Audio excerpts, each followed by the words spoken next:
यूहन्ना 11 का 21 पद में मार्था प्रभु से कहती है, हे प्रभु, यदि तू यहाँ होता तो मेरा भाई कदापि न मरता।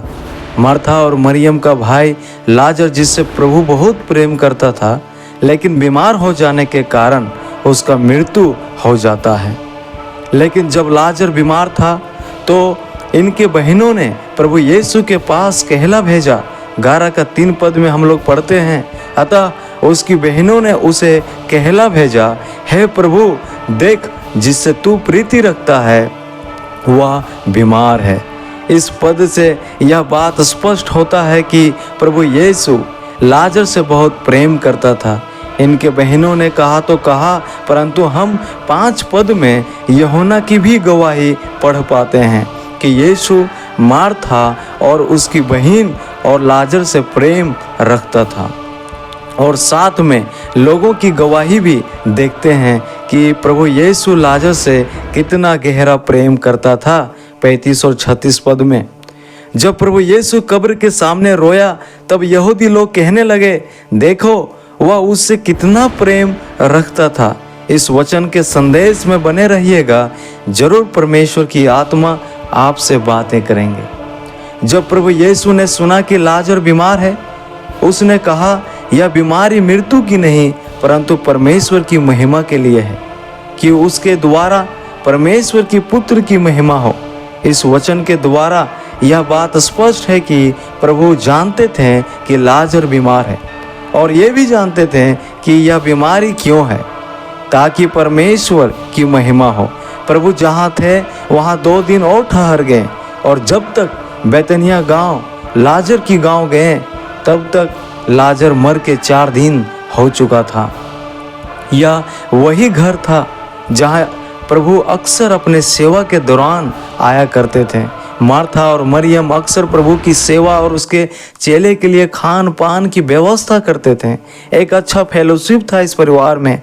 हर प्रकार की चर्चा जो सेवा से संबंधित बातें थे होता था। मार्था और मरियम और लाजर ने प्रभु के किए गए कई चमत्कार का काम देखे थे और सुने भी थे, लेकिन प्रभु आज इस घर में आए हैं, लेकिन ऐसे अवस्था में खड़े हैं जहां उसने उनको चंगा नहीं किया जिससे वह बहुत प्रेम करता था। अभी का हालात बहुत गंभीर है। मार्था और मरियम काफ़ी दुख और दर्द और चिंता में है, क्योंकि घर को चलाने वाला उसका एकलौता भाई जो लाजर था वो मर चुका है।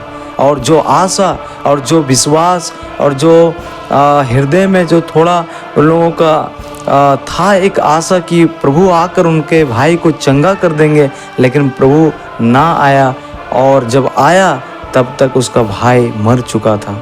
ऐसे गंभीर परिस्थिति में, एक ऐसे दर्द भरा परिस्थिति में मार्था फिर भी नहीं टूटती है, लेकिन जब प्रभु से मिलती है तो उसके सम्मुख जाकर प्रभु के से कहती है दर्द और एक विश्वास के सुर में कि हे प्रभु, यदि तू यहाँ होता तो मेरा भाई कदापि नहीं मरता। और आगे इस तरह से अपने विश्वास को प्रकट करती है। वो चिड़चिड़ाती नहीं है, वो ना अपना गुस्सा उस पर जाहिर नहीं करती है, परंतु वो विश्वास करती। 22 पद में कहती है, और अब भी मैं जानती हूँ कि जो कुछ तू परमेश्वर से मांगेगा परमेश्वर तुझे देगा। यीशु ने उससे कहा, तेरा भाई फिर जी उठेगा। मार्था ने उससे कहा, मैं जानती हूँ कि अंतिम दिन में पुनरुत्थान के समय वह जी उठेगा। 25 पद में प्रभु यीशु मसीह ने जिस बात की वो इंतजार किए थे, वो अपना ईश्वरत्व को, अपना मैजेस्टिक को, वो अपना अस्तित्व को, अपनी पहचान को प्रकट करते हैं। और 25 पद में प्रभु यीशु कहते हैं, यीशु ने उससे कहा, पुनरुत्थान और जीवन मैं ही हूँ। जो कोई मुझ पर विश्वास करता है वह यदि मर भी जाए तो भी जिएगा। और 26 पद में लिखा है, और जो कोई जीवित है और जो मुझ पर विश्वास करता है वह अनंत काल तक ना मरेगा। क्या तू इस बात पर विश्वास करती है? तब 27 पद में एक अद्भुत बात है जो मार्था विश्वास करती इस प्रभु पर। लिखा है, उसने उससे कहा, हाँ हे प्रभु, मैं विश्वास करती हूँ कि परमेश्वर का पुत्र मसीह जो जगत में आने वाला था वह तू ही है। वो प्रभु को विश्वास करती है। और हम सब जानते हैं प्यारों कि आगे की घटना क्या होता है। आगे का घटना हम लोग जानते हैं कि प्रभु यीशु उस लाजर के कब्र के सामने जहाँ उसको गाड़ा था, प्रभु वहाँ पर जाते हैं और कहते हैं कि पत्थर को हटाओ। तो मार्था कहती भी है कि प्रभु उसको मरे हुए 4 दिन हो चुके हैं, उसमें से अब गंध भी आएंगे। लेकिन फिर भी प्रभु की आज्ञा पालन करते हुए लोग पत्थर को हटाया और उसने आदेश दिया, है लाजर निकल आ। और लाजर निकल कर आता है और पुनः जीवित हो जाता है। और प्रभु यीशु ने जिस बात को उसने दावा किया था कि पुनरुत्थान और जीवन मैं ही हूँ, उस बात को उसने प्रमाण करके दिखाया कि जीवन देने का अधिकार मेरे पास है। मैं ही जीवन हूँ और जीवित कर देने वाला परमेश्वर प्रभु मैं ही हूँ। इस बड़े चमत्कार को देखकर लोगों में हलचल सी मच गई। लोग आंखें फाड़ फाड़ कर देखने लगे कि ये है कौन, जिसके मुंह में, जिसके वचन में इतने अधिकार है, जिसके वचन में इतनी सामर्थ है कि इसने कह दिया और मरा हुआ आदमी जो 4 दिन हो चुका है वो पुनः जीवित हो गया और कब्र से बाहर निकल कर आ जाता है।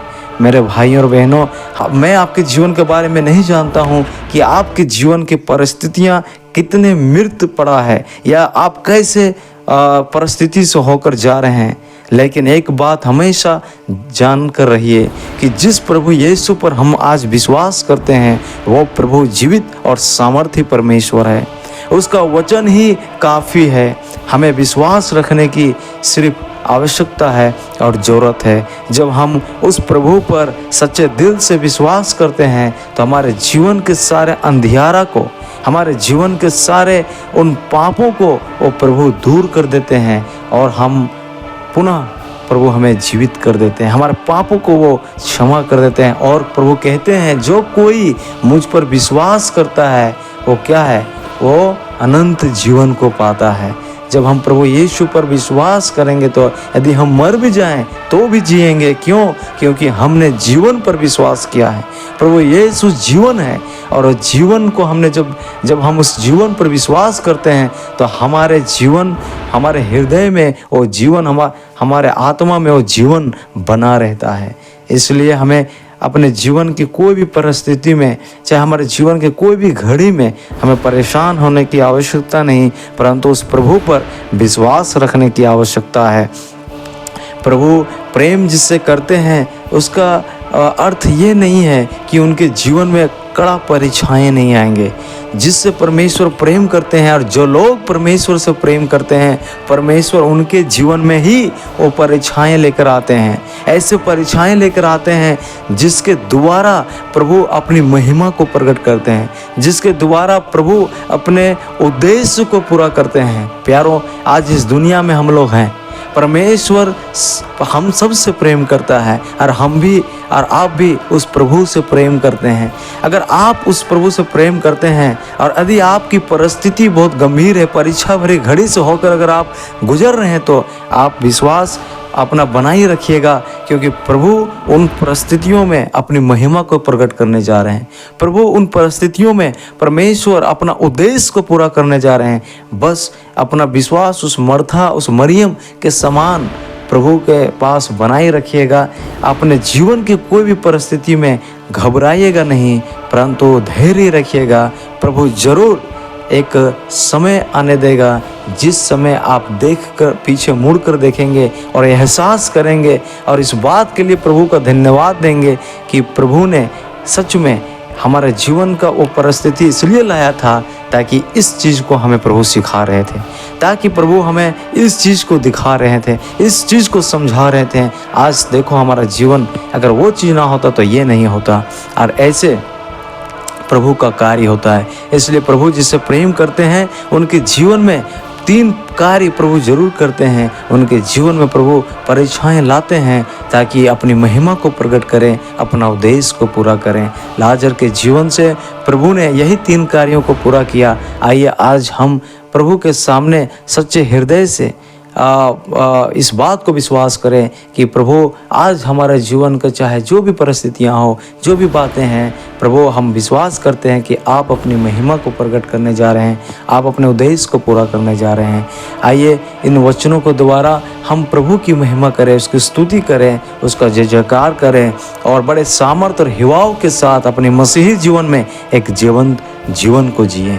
यदि ये संदेश आपके मन, आपके हृदय को छुआ है तो आप ज़रूर चैनल को सब्सक्राइब जरूर कीजिएगा। साथ में उन भाइयों और बहनों के साथ ज़रूर शेयर कीजिए ताकि हम सारे मसीही भाई बहन लोग प्रभु के वचनों में, उसके ज्ञान में बढ़ें, विश्वास में बढ़ें और प्रभु की भक्ति में बढ़ें। प्रभु के नाम की महिमा हो। प्रभु आपको आशीष दे।